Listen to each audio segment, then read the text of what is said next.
श्री वल्लभाधीश की जय। श्री गोसाई जी परम दयाल की जय। श्याम सुंदर श्री यमुने महारानी की जय। श्री गिरिराज धरन की जय।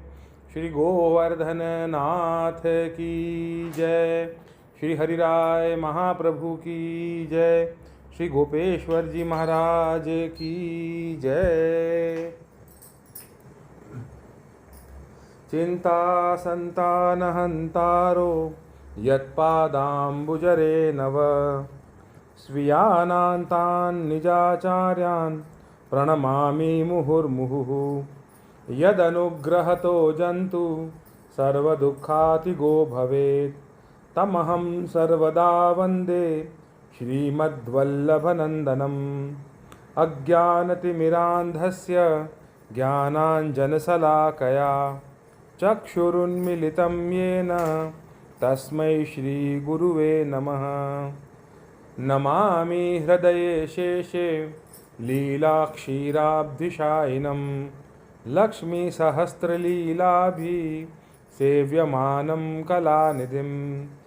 चतुर्भिश्च चतुर्भिश्च चतुर्भिश्च त्रिभिस्तथा षड्भिर्विराजते योऽसौ पंचधा हृदये मम। बड़े शिक्षा पत्र दूसरा चल रहा है और दूसरे शिक्षा पत्र में आज हम पढ़ेंगे 20वां श्लोक और ये दूसरे शिक्षा पत्र का अंतिम श्लोक है। कल हमने पढ़ा था 19वां श्लोक और 19वें श्लोक में हमने पढ़ा था कि जो ऐसे कैसे जो पिछले 18-19 श्लोक में जो बताए गए ऐसे ठाकुर जी जो हैं वो अपने घर में विराजते हैं, तो वो श्री वल्लभ की कृपा से विराजते हैं, श्री वल्लभ की कहानी से विराजते हैं। गलती से भी हमें ये नहीं सोच लेना है कि हमारा भाव बहुत बड़ा होगा या हमारे अंदर प्रेम बहुत अच्छा होगा इसलिए ठाकुर जी हमारे पास विराज रहे हैं। श्री वल्लभ की कृपा के बिना, श्री वल्लभ की कहानी के बिना ठाकुर जी घर में नहीं विराज सकते। क्यों? क्योंकि श्री वल्लभ ही श्री ठाकुर जी को अपने घर में पधराने वाले हैं। उनके ही अप्रोच से ठाकुर जी अपने घर में विराजते हैं। क्यों? क्योंकि वो हमारे गुरु हैं और जो गुरु हैं वही अपन को ठाकुर जी की तरफ अपन को लेके जाते हैं, ठाकुर जी की प्राप्ति करवाते हैं। इसलिए श्री वल्लभाचार्य जी की कृपा से ही अपने यहाँ ठाकुर जी विराजते हैं। और हमेशा मन में इस बात का विचार करना कि जो ठाकुर जी हमारे यहाँ पे विराजते हैं उनकी हम सावधान होकर सेवा करें, कहीं हमसे कोई अपराध न हो जाए और प्रभु हमसे अपने किसी भी कर्म से अप्रसन्न न हो, इस बात का हमें ध्यान रखना चाहिए। तो ये पिछले वाले श्लोक में हमने पढ़ा था। आज हम पढ़ेंगे 20वां श्लोक। मूलम चिंतनीयो नवसरे सेवायाः सर्वथा धिया यतो निरोध संसिद्धिः सेवायाः हार्दया भवेत्। शब्दार्थ: सेवा के अनवसर में बुद्धि ते सर्वथा चिंतन करिवे योग्य है जाते निरोध सिद्धि मानसी सेवाते होए। अब यहाँ श्री गोपेश्वर जी विवेचन में आज्ञा कर रहे हैं। ऐसे यशोदोत्संग लालित भावात्मक की सेवा मन लगाए के करनी उचित है। पाछे अनोसर होए तब ऊपर कही आए ता भांति हृदय में चिंतन करनो। सदा अति स्नेह सो सर्वथा धर्म जानी सेवा करनी। ताही भांति अनोसर में सर्वथा चिंतन करनो तब निरोध सिद्ध होएगो। जैसे व्रजभक्तन को निरोध सिद्ध भयो, संयोग विप्रयोग रस को अनुभव भयो, तैसे ही सेवा समय संयोग की भावना, अनोसर में विप्रयोग की भावना करे, यह हार्द सहित सेवा करे तब निरोध सिद्ध होए। तो यहाँ पर गोपेश्वर जी हमें ये आज्ञा कर रहे हैं कि जिन भावात्मक प्रभु की अभी पिछले कुछ श्लोकों में बात बताई गई, ऐसे ठाकुर जी की सेवा हमें मन लगा के करनी चाहिए। अनोसर में जब हों तो संयोग रस का पूरा आनंद लेना चाहिए, जो हमें पहले वाले शिक्षा पत्र में भी हरिराय जी ने और गोपेश्वर जी ने बताया था कि संयोग रस का आनंद लेना चाहिए जब हम ठाकुर जी की सेवा में हों और अनवसर के समय विप्रयोग रस का अनुभव हमें करना चाहिए। तो ये जो है, जब हम अब हार्द सहित मतलब पूरा हृदय लगा के ठाकुर जी की जब हम सेवा करेंगे तब हमारा निरोध सिद्ध होगा। तो ऐसे हमें यहाँ पे गोपेश्वर जी आज्ञा कर रहे हैं। यह 20 श्लोक को शिक्षा पत्र है। सो श्री आचार्य जी महाप्रभु 20 श्लोक को निरोध लक्षण ग्रंथ कियो है। ताभाव के अनुसार श्री हरिराय जी यह शिक्षा पत्र में निरोध पुष्टि मार्गीय जीवन को जा भांति सिद्ध होए सो प्रकार कहे हैं। जैसे निरोध लीला श्री भागवत दशम स्कंध सर्वोपरि है, तैसे ही यह सर्वोपरि निरोध प्रकार कहे हैं। तो निरोध सिद्ध होने का क्या मतलब है कि हमें एक ऐसी व्यसन दशा जिस व्यसन दशा में हमें ठाकुर जी के अलावा और किसी चीज़ का स्मरण नहीं होता और किसी चीज़ का दर्शन नहीं होता और किसी चीज़ का विचार भी नहीं आता, उसको कहते हैं निरोध सिद्ध होना। जैसे गोपीजनों को और व्रजभक्तों को निरोध सिद्ध हुआ था कि वो उनके हमेशा चिंतन में ठाकुर जी ही रहते थे। अब ठाकुर जी को यहाँ पे हमने देखा कि हरिराय जी ने हमें ये बताया कि संयोग रस का अनुभव और विप्रयोग रस का अनुभव, दोनों ही अनुभव हम लोगों को चाहिए। जैसे गोपीजन जो थे, तो गोपीजनों के हृदय में ठाकुर जी निस्दिन निरंतर विराजमान ही थे। अगर ठाकुर जी हृदय में विराजमान थे तो फिर गोपीजनों को वियोग क्यों हुआ? ठाकुर जी तो उनके साथ ही थे। तो विप्रयोग हुआ, लेकिन अपने पुष्टि मार्ग में सिर्फ विप्रयोग नहीं, प्रत्यक्ष भी, सामने भी ठाकुर जी के दर्शन चाहिए, साक्षात्कार भी चाहिए। तो हृदय में से ठाकुर जी को बाहर आके दर्शन देने पड़े।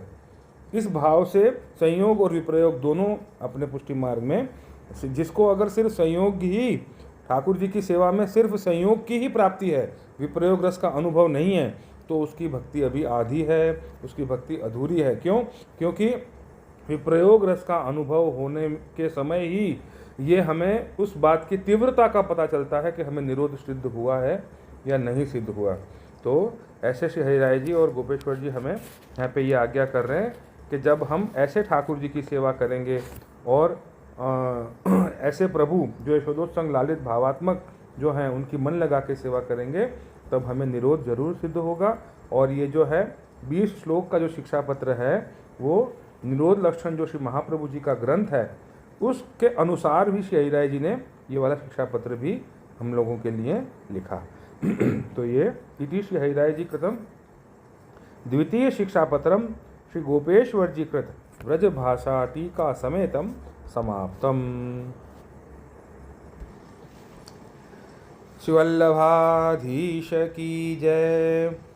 84 वैष्णवन की वार्ता, 84 वैष्णवन की जय। 84 वैष्णवन की वार्ता में हमने कल जो पढ़ी थी वो वार्ता थी पुरुषोत्तम दास के बेटा गोपाल दास की वार्ता थी। और गोपाल दास की वार्ता में हमने क्या पढ़ा था कि वो कीर्तन बहुत अच्छे करते थे, मदन मोहन जी उनको सानुभाव जनाते थे। और श्री गोसाई जी ने जब सुना कि गोपाल दास की देह छूट गई है, तो गोसाई जी ने उनकी बहुत सराहना की और उनकी बहुत सब लोगों के सामने प्रशंसा की कि गोपाल दास जी जो ऐसे कृपा पात्र भगवदीय आते। तो ये वाली वार्ता हमने कल पढ़ी थी। आज हम पढ़ रहे हैं 84 वैष्णव की वार्ता में रामदास सारस्वत ब्राह्मण की वार्ता। वार्ता प्रसंग पहला। सो वे रामदास श्री ठाकुर जी की सेवा नी की भांति सो करते, अपरस में जल भरते, बीड़ाहू अपरस में राखते, या प्रकार सो करते। सो रामदास के पास द्रव्य बहुत हतो, सो कितेक दिन पाछे वह द्रव्य खर्च भयो। थोरो सो द्रव्य बच्यो, इब मन में विचारी जो कछु आवत होए तो भलो है। तब ता दिन से वह द्रव्य तातिन को ब्याजू दीनो, तब ब्याज बहुत आमन लाग्यो। लोभ के लिए तातिन को व्यापार कियो। पूरब देश में फटे वस्त्र बुनत हैं, 300 ताती कहत हैं। तब रामदास जी के सेव्य श्री ठाकुर जी श्री नवनीत प्रिया जी ने कहो, रामदास तू तो हमको तातीन पर राखत है। तब रामदास जी यह बात सुनी के चौंकी उठे और कहो, जो महाराज मोसो चूक परी। तब रामदास जी यह तातिन पर गए और कहो, जो मेरो द्रव्य देव। तब उन तातिन ने रामदास जी से पूछो, जो यह कहा कारण है सो द्रव्य मांगत हो। तब रामदास जी ने कहो, जो मैं कहा करूं, मोको तो लड़का संग काम पर्यो है, ताते लड़का को मन राख्यो चाहिए। तब तातिन ने कहो, जो हम द्रव्य एक ठोरो करत हैं। तब कितेक दिन पाछे उन तातिन ने द्रव्य दियो। सो द्रव्य लेके घर आए, फिर वैसे ही सेवा करन लागे। तो यहाँ पे क्या होता है कि रामदास जी जो हैं वो ठाकुर जी की बहुत अच्छे से सेवा करते थे। पैसा बहुत था लेकिन सारा पैसा खर्च हो गया, तो वो सोचने लग गए कि अब क्या किया जाए। तो उनने क्या किया, जो ये जो वो होता है कंतान होता है ना, ताँती जिसको कहा जाता है, ताँत के जो कपड़े होते हैं उनके बुनने वाले को उन्होंने ब्याज पे पैसे दे दिए, उसका व्यापार करने लग गए। तो ब्याज पे पैसे दे दिए, ब्याज पे पैसा चढ़ाया, तो ब्याज का पैसा तो बिल्कुल नहीं लेना चाहिए। तो ठाकुर जी ने, नवनीत प्रिया जी ने रामदास जी से कहा, रामदास तू तो मुझे तातीन पे राखत है। ऐसे उन्होंने नवनीत प्रिया जी ने रामदास जी को बोला कि भाई तूने तो मुझे इनके ब्याज पे पैसों पे तूने मुझे मेरी सेवा कर रहे हो ऐसे करके। तो रामदास जी को बड़ा सुन के अचंभा आश्चर्य हुआ। तो उन्होंने कहा कि मुझसे कुछ गलती हुई। तब रामदास जी ने कहा, तो नवनीत प्रिया जी ने कहा कि भाई ये जो ब्याज वाला जो काम कर रहे हैं वो सही नहीं है, अच्छा नहीं है ऐसे करके। तो रामदास जी ने फिर उन लोगों को, तातिन को, सबको कहा कि मुझे मेरे पैसे वापस चाहिए। तो थोड़े दिनों में वो पैसे उन्होंने इकट्ठे करके वापस दे दिए। फिर आगे क्या होता है, तो फिर वैसे ही वापस जो है वो सेवा करने लगे। तो ऐसे सेवा करते करते फिर सारे पैसे वापस ख़त्म हो गए। तब बनियान की दुकान ते, बनिया जो होते हैं, बनियान मतलब जो बनिया होता है, बनिया की दुकान ते उचापती करन लागे। तब ऋणी बहुत हो गयो। तब उचापती बनिया की दुकान ते दूर कीनी और बनिया की दुकान ते उचापती करन लागे। परी वाह बनिया की हाट आगे होए के निकसते नहीं और गेल होए के जाते। तब एक दिन बनिया ने रामदास को कही, जो भलो तुम मेरी दुकान के आगे होए के ना ही निकसत हो और उचापती ना ही करत, तो मेरो लेखो करी के मेरो पैसा चुकाई दो। तगादो बहुत करड़ो कियो। तब श्री ठाकुर जी रामदास जी को स्वरूप धरी के बनिया की हाट ऊपर गए और श्रीमुख ते कही, जो लेखो लाओ पैसा चुकाई देओ। तब वाह बनिया ने कही, देखी लेओ।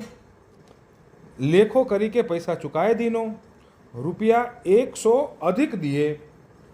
श्री ठाकुर जी आप श्रीहस्त तो लिखी आए, पर यह बात रामदास जी ने न जानी। तब एक दिन रामदास जी को बुलाए वे वैष्णव आए। तब उन वैष्णवन के पाछे रामदास जी गए। सो रामदास जी वह बनिया की दुकान के आगे होए के निकसे। तब आना कानी देख के निकसे। इतने में वह बनिया ने कही, जो रामदास जी तुम मेरी हाट ते उचापति नाही करत, सो तो मेरो अभाग्य है, पर ये तुम्हारो मुँह पे अधिक द्रव्य है, सो तो उठाए ले। वो 100 रुपये ज़्यादा देके चले गए थे ठाकुर जी। नवनीत प्रिया जी जो है वो रामदास जी का रूप धर के और उसके सारे पैसे चुका दिए और 100 रुपये ऊपर एक्स्ट्रा और दे के आ गए। तो उसने क्या कहा बनिया ने कि भाई मेरे पास तुम्हारे ज़्यादा पैसे रखे हैं, वो तो ले लो।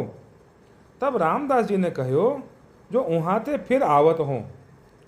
तब रामदास ने मन में विचारो, जो मैं तो यह को कछु दियो नहीं और यह कहत है जो तुम्हारो अधिक द्रव्य है, सो तो उठाए ले। यह कारण कहा है, परिजानियत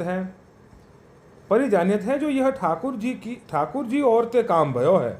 उन्होंने क्या सोचा कि जरूर ठाकुर जी ने ही ये काम किया है, मैंने तो पैसे चुकाए नहीं। पैसे नहीं थे तो उन्होंने पैसा उधार ले लिया और इतना उधार ले लिया कि भी उसकी दुकान के आगे से होके निकलते नहीं थे।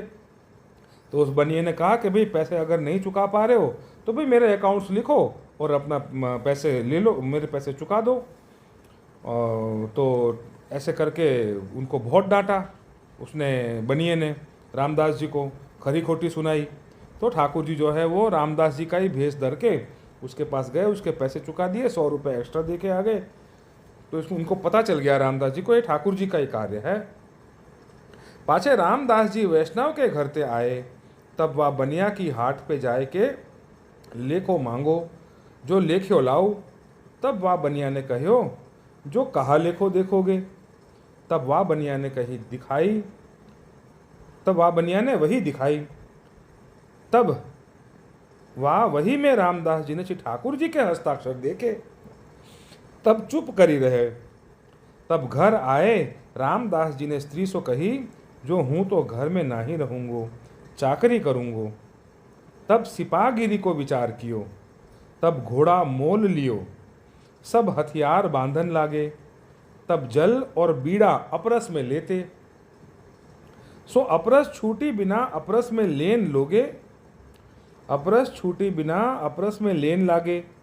अच्छा, सो कितने दिन पाछे रामदास जी अड़े लाए, मतलब वो अपरस में ही लेते थे, बिना अपरस के वो जल और बीड़ा नहीं लेते थे। कितने दिन पाछे रामदास जी अड़ेल आए, सो हथियार बांधे ही जाए के श्री आचार्य जी महाप्रभु जी के दर्शन कीने और दंडवत कीनी। हथियार वथियार सिपाहीगिरी शुरू कर दी थी, तो हथियार वथियार लेके ही महाप्रभु जी के पास पहुंच गया, दंडवत करी। तब श्री आचार्य जी महाप्रभु ने श्रीमुक्ते धन्य धन्य कहो, जो रामदास तू धन्य है। तब और वैष्णव पास बैठे हैं, सो कहन लागे, जो महाराज अब या को धन्य क्यों कहत हो, अब तो यह अपरस्तासो नहीं रहत है, सिपाहीन में चाकरी करत है। तब श्री आचार्य जी महाप्रभु ने कही, जो यह धन्य याते है, श्री ठाकुर जी को श्रम नहीं करावत, या की बराबर को धीरजवंत नहीं। श्री आचार्य जी महाप्रभु आप ता समय गंगा स्नान को पधारे, तब मार्ग में एक खांड देखियो। तब श्री आचार्य जी महाप्रभु ने कहो, जो यह खाड़ अजहू भर्यो नहीं, सो इतनो कहत ही वैष्णव सब खाड़ भरन लागे। तब रामदास जी हु एक टोकरा लेके खाड़ भरन लगे। तब श्री आचार्य जी महाप्रभु स्नान करी के पधारे, तब ताई खाड़ भर दीनो। तब रामदास जी को देखी के श्री महाप्रभु जी बहुत प्रसन्न भये। यहाँ पे खाड़ का मतलब एक गड्ढा वहाँ पे देखा श्री महाप्रभु जी ने, और गड्ढा सब वैष्णव ने साथ में मिलके भर दिया। तो ये एक ऐसा प्रसंग जो है यहाँ पे रामदास जी का, कि रामदास जी के साथ ठाकुर जी इतने हिले मिले थे, नवनीत प्रिया जी उनके साथ, कि उनके लिए वो खुद ही वहाँ पे पहुँच गए और बनिया के पास, और उसको पैसे भी दे दिए। और रामदास जी की धीरज देखो, पहले रामदास जी के पास बहुत पैसे थे, सारे पैसे खर्च हो गए।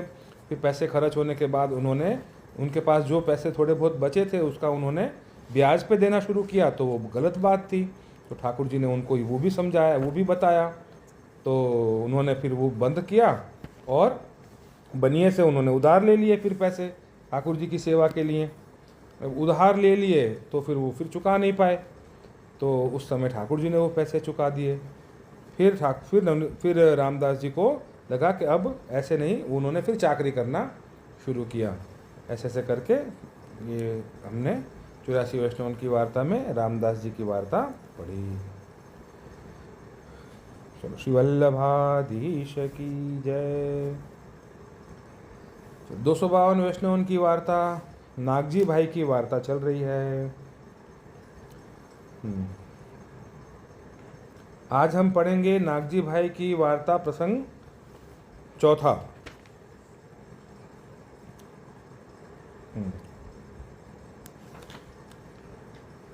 और एक समय श्री गुसाई जी द्वारका पधारत हते।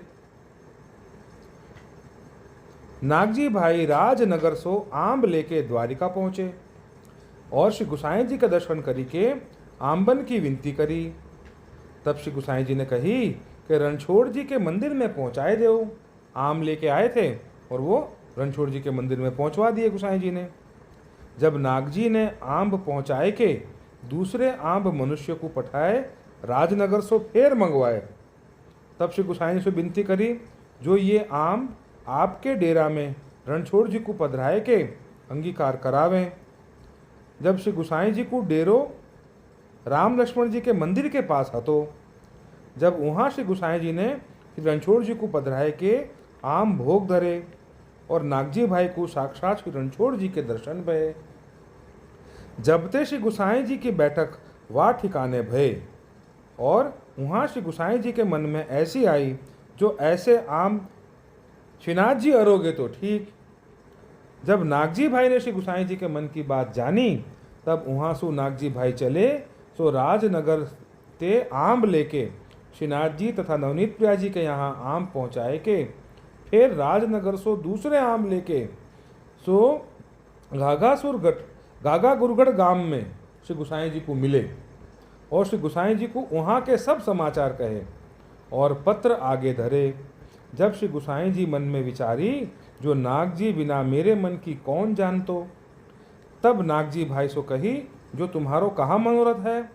तब नागजी भाई ने विनती करी, जो महाराज श्रीनाथ जी को यहाँ पधराए के आम भोग धरें, जब मोह को दर्शन होए तब मेरो चित्त प्रसन्न होए। तब श्री गुसाई जी ने वैसे ही दर्शन नागजी भाई को कराए। सो वे नागजी भाई ऐसे कृपा पात्र हते और श्री गुसाई जी ने विनमें ऐसी सामर्थ्य धरी हती, जो चाहे जितनो बोझ उठाए लेते और चाहे जितनो रास्ता चले जाते। 10 दिन को रास्ता होए तहाँ 1 दिन में पहुँच जाते। वह नागजी भाई ऐसे कृपा पात्र भगवती हते। तो ऐसे ऐसे वैष्णव अपने पुष्टि मार्ग में ऐसे सशक्त सामर्थ्यवान ठाकुर जी की कृपा से ऐसे ऐसे वैष्णव अपने पुष्टि मार्ग में भये। श्री वल्लभाधीश की जय। 252 भगवदियन की जय। गोवर्धन की रहिए तरेटी, श्री गोवर्धन की रहिए। नित्य प्रतिमदन गोपाल लाल के, नित्य प्रतिमदन गोपाल लाल के, चरण कमल चितलइये तरेटी, श्री गोवर्धन की रहिए। तन पुलकित ब्रज रज में लौटत, गोविंद कुंड में नहाइए। रसिक प्रीतम हित चित की बातें, रसिक प्रीतम हित चित की बातें, श्री गिरिधारी जुसो कहिए तरेटी, श्री गोवर्धन की रहिए। गोवर्धन की रहिए तरेटी, श्री गोवर्धन की रहिए। मेरे तो तुम हो श्री वल्लभ स्वामी, मेरे अंतर की जानो अंतर्यामी। तुम सरखो नहीं दीन दयाल, मो सरखो नहीं कामी। रसिक कर जोड़ विनती करे, चरण शीश नामी। एक पलक जो रहिए वृंदावन, एक पलक जो रही,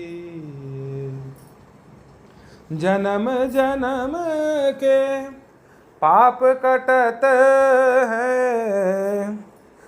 कृष्ण कृष्ण मुख कहिए वृंदावन, एक पलक जो रहिए।